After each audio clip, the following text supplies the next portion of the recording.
In today's video, I'm going to teach you how to set up your Outlook signature with a logo.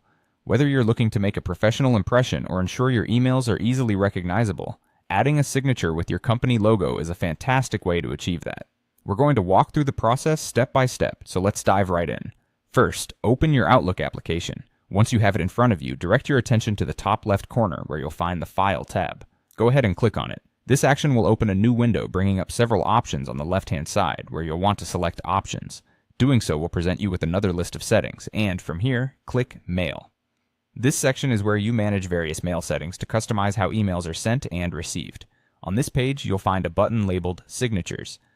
Click on it to begin crafting your new signature. Now that you're on the Signatures and Stationery window, locate and click the New button. A small pop-up will appear prompting you to name your signature. This can be anything you choose, but for simplicity, naming it something like Work Signature or Company Signature might be helpful, especially if you plan to have multiple signatures for different purposes. Once you've named your signature, click OK to confirm and move to the next step. You should now see an editor box. This is where the magic happens.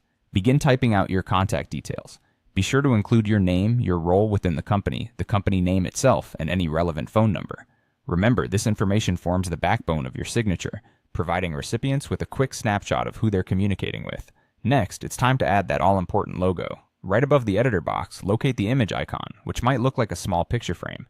Click on it, and a File Explorer window will open, allowing you to browse your computer for the image file you wish to use. Navigate through your files and select your company's logo, then click Insert to add it to your signature. Once the logo is inserted, resizing might be necessary to ensure your signature remains neat and professional. Click on the logo within the editor box, and you should see small handles around the image. Use these to adjust the logo size by dragging inward to keep it small, clean, and unobtrusive while still clear and easily recognizable.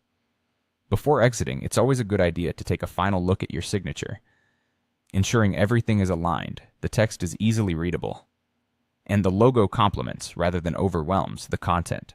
Once you're happy with how it all looks, remember to click OK to save your new signature.